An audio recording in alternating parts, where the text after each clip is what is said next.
Hello, it's Paul Driscoll here, aka the Drisk from the RGDS podcast, and this is my continuing series of the best game of a letter arcade edition, and this is for the letter U.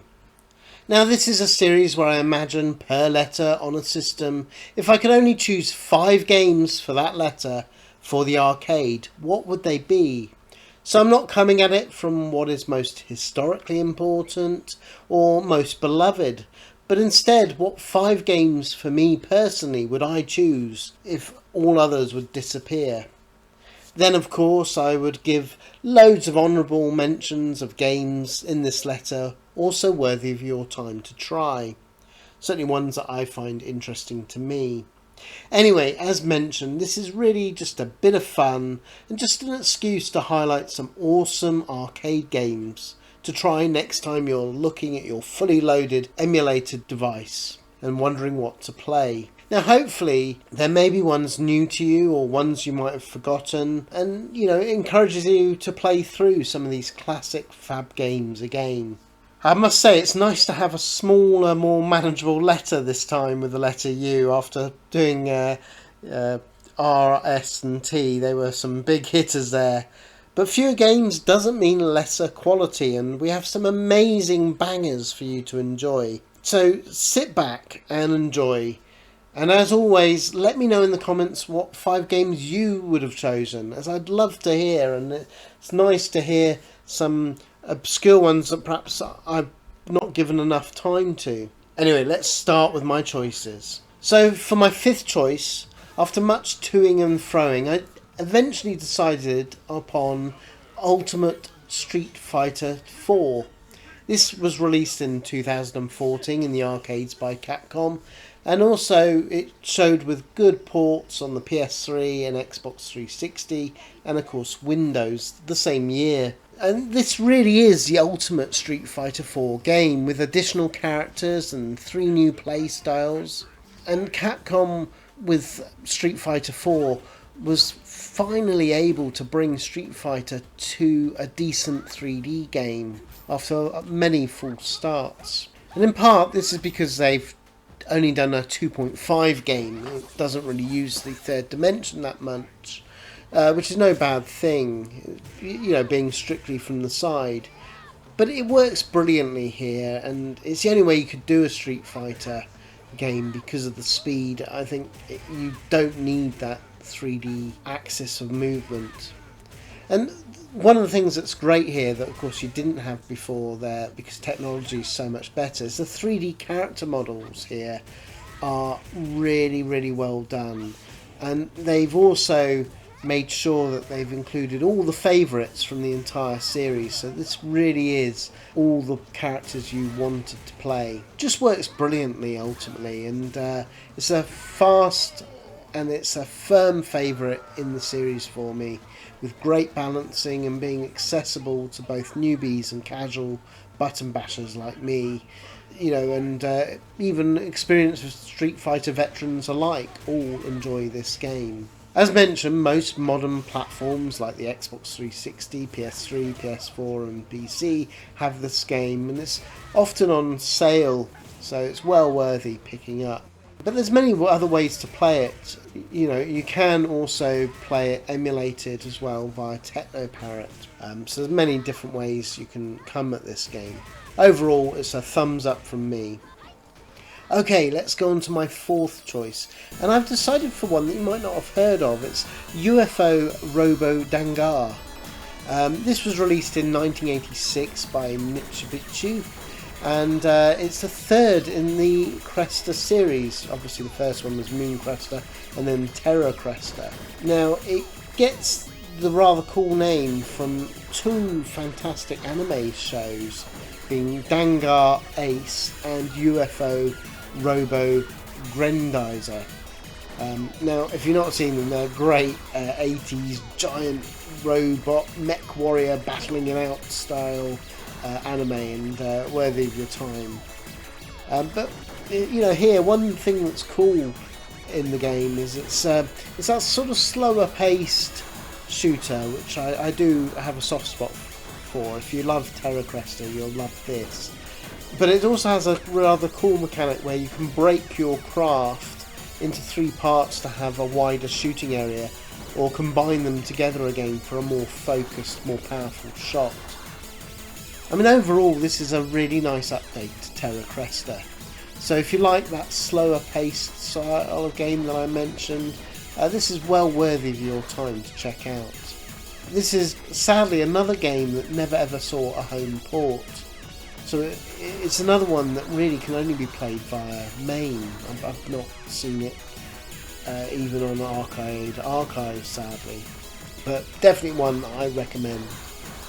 Okay, let's go on to my third choice, and I've gone for Ultra X Weapons, or as it's known in Japan, Ultra Keibetai. It's by Banpresto and developed by Seta, releasing in 1995. Now, as you're probably seeing here, it's got tenuous links to the Ultraman licensed games that they did. When you do a special move, you can see Ultraman and he blasts everybody. It's rather cool.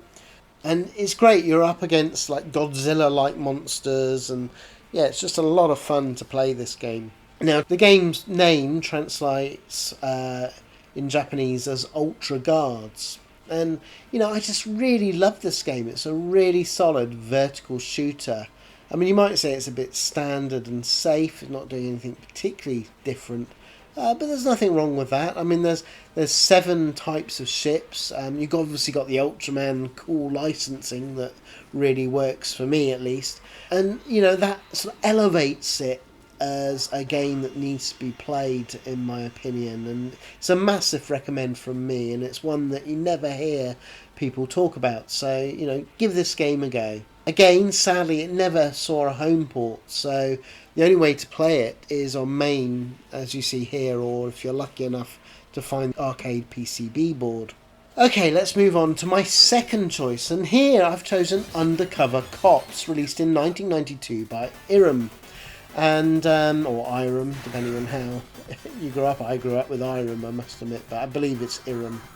And it's wonderful to see the developers that kick-started the whole genre with Kung Fu Master return again to their scrolling beat-em-up.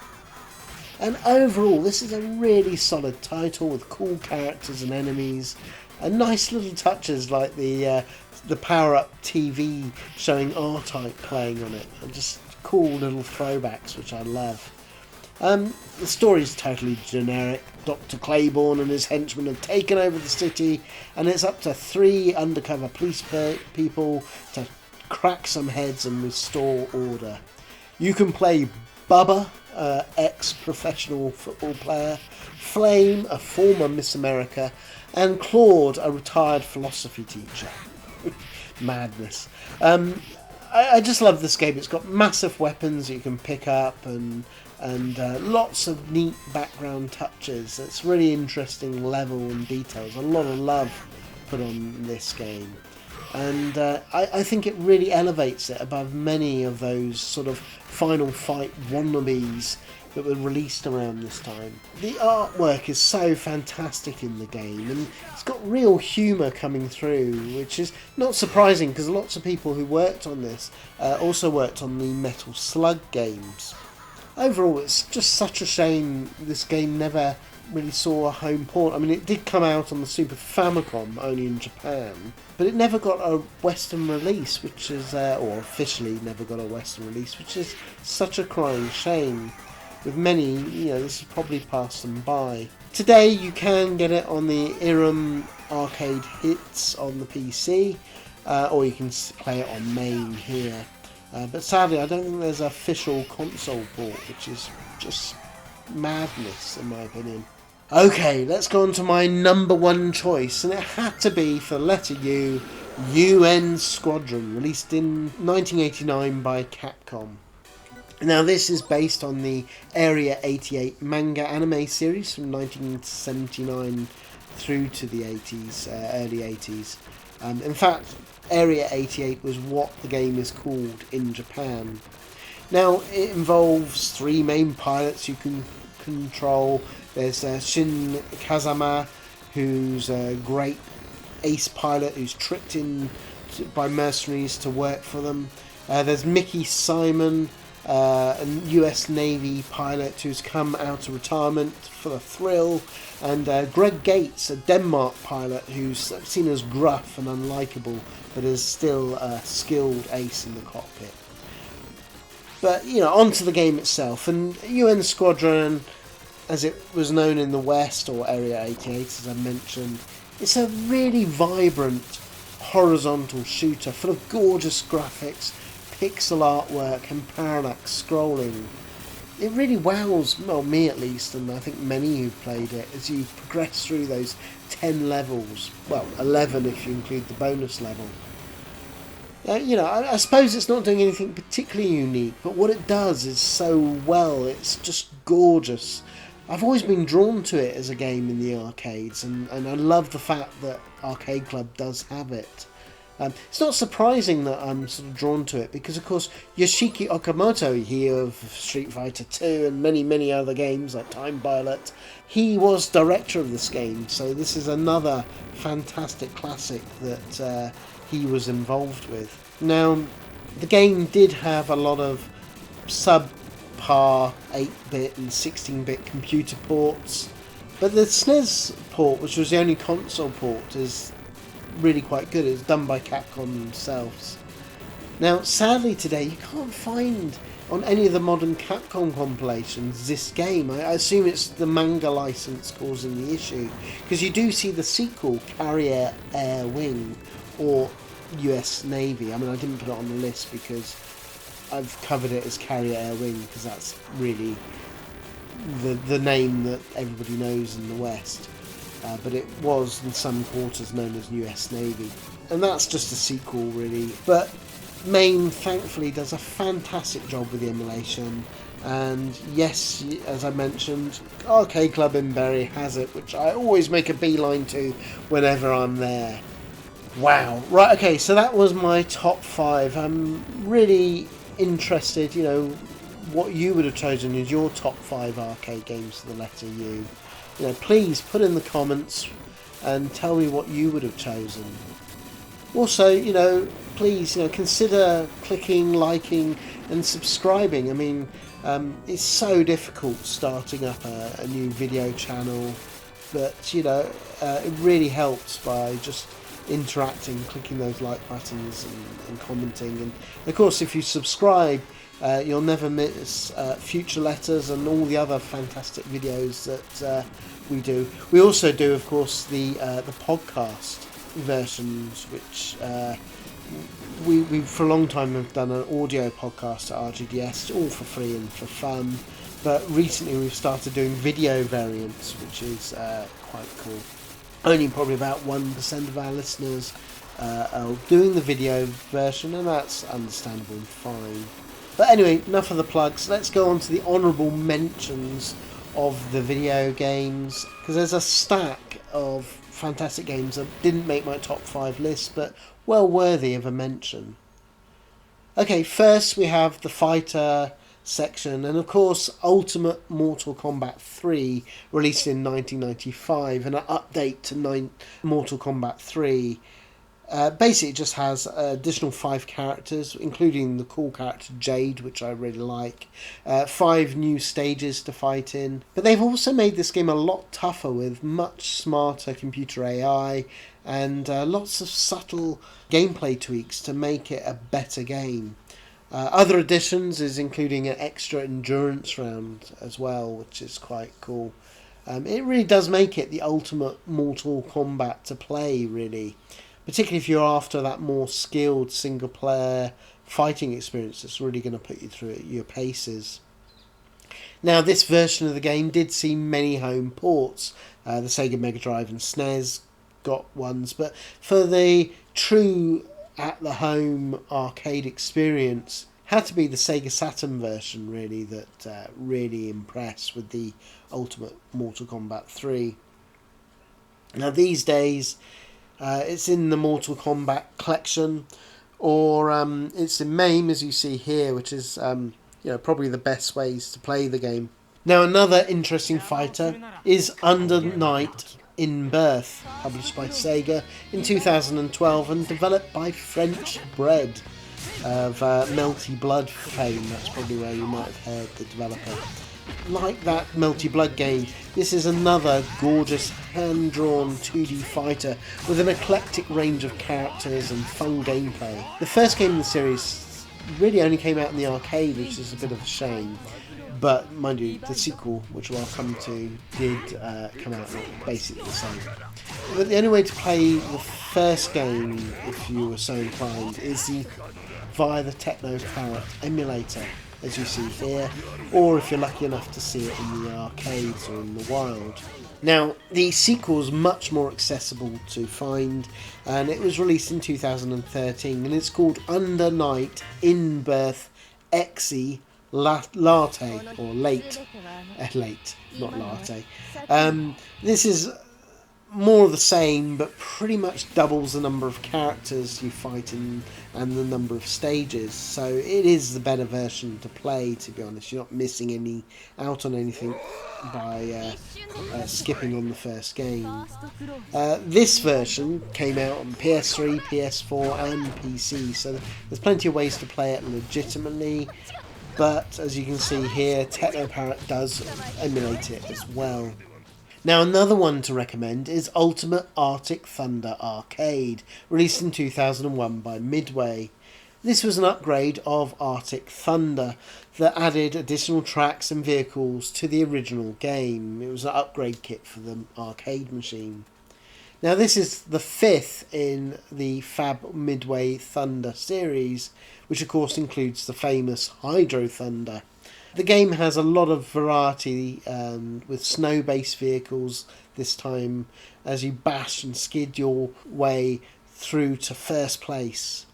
It's a game that's a lot of fun, and although I personally struggle to emulate it myself, thankfully there are many home ports of this with Arctic Thunder on, at least with their PS2 and Xbox versions. It does include the extra content that makes Ultra Thunder Arcade.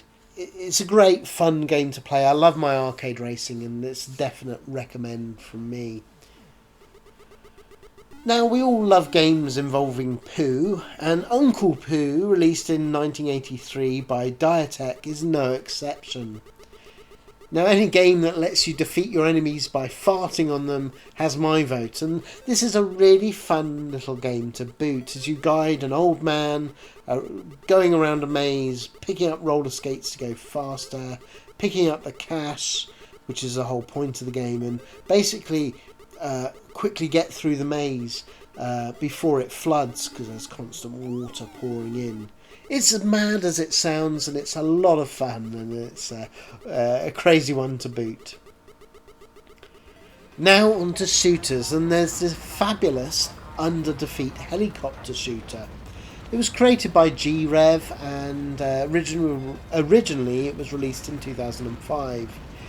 But the one that I'm showing was the Under Defeat HD, which came out in 2013. Now, the original did have a faithful Dreamcast port, and that's how I personally discovered the game. But, as I say, the 2013 Under Defeat HD version that you're seeing here really improves the visuals and tweaks the levels, making it a far better game. And you can pick this up on the Xbox 360 and PS3 ports, which is fantastic. These days, you can play at an arcade club. It's often there. One of their arcade machines on the Japanese floor in Bury, or as you see it here, it's playing on Techno Parrot. Now, I've already covered the best, in my opinion, Ultraman game in my top 5 list, but there's actually quite a few Ultraman games that are worthy of a mention. First, there's Ultraman, released in 1991 by Banpresto and developed by the Bandai Entertainment Group, or BC. This is actually a pretty shoddy and janky scrolling fighter, if I'm honest. It's just cool that it involves Ultraman, I guess. You know, it's an Ultraman, is basically what I'm saying, and for me that's always going to make it pretty cool. It did see a Mega Drive and SNES home port in Japan, But you know, a port of a bad arcade game is a bad game, no matter how you cut it. Though, yeah, it's just not very good really, but worthy of a mention because of the Ultraman license, and it's the first Ultraman arcade game. I don't think there was even one based on Ultraman before that. Now, much better is Ultraman Club Kai Ultraman Kyudai. There's a mouthful. Now, it was released in 1992 by Banff Presto, and this is a cute Ultraman and monsters in an overhead maze. You wander around, you kill the monsters, you collect the coins. It's a lot of fun, and it's cute as hell. I just love the cute representations of the characters. Now, finally, for Ultraman games, there's Ultra Tukon Densetsu, which translates to Ultra Fighting Spirit Legend, and it's another Banpresto Ultraman game, released this time in 1993. Now, this is a scrolling beat 'em up, but it's got cute monsters and a cute Ultraman taking the idea of the previous game, and it's just cute. I like it for a bit of silly fun. It's not the greatest game, I'll be the first to say. Now on to the last section with sport games, and I have to shout out Ultimate 11 SNK Football Championship, released in 1996 by SNK. Now this is the fourth and final game in the Super Sidekick series, which I'm a big fan of, and this is a great one to play. It adds a charge bar to shots that spice up proceedings, but it's more of the same really, and it's arguably one of the best in the series, although I probably prefer the third one. That's just me. You can get it on a variety of modern consoles as part of the ACA collection. Even Xbox has the Arcade Archives ACA games, so you can play it on there. Of course, PS4 and Switch also have it. So many ways to enjoy this game today. Obviously, MAME runs it perfectly, as you're seeing here as well. Now, our final game is called Ultimate Tennis. This was developed by Art and Magic. Yes, the Amiga developers and the same people behind the fab shooter of Agony on the Amiga, and the Amiga and ST version of Unreal, not to be confused with Epic Unreal PC game. So it's just great to see another game done by that team. And actually, this is a really solid tennis game, and you know, it falls to the wayside, of course, against such titans as the Virtua Tennis series, but it's not half bad on its own, and worthy of your time to play. You'll have a lot of fun with it. So there you go. Anyway, that was my top 5 and the countless recommendations for the letter U. Let me know in the comments, as I mentioned, what you would have chosen, as I genuinely would love to hear. Also, if you like this video, please, consider just ticking a like. It really does help. It's, as I mentioned, it's so difficult to get people to notice new video channels these days. As you can see with the viewing numbers, they're pretty tough and bleak at the moment. But, I really appreciate you taking the time to listen to this, and hopefully you've enjoyed. Stick around for the next letter. It's going to be the letter V. There's some amazing arcade games, of course, under the letter V, and I, for one, cannot wait to do this letter. So, until next time, keep it retro.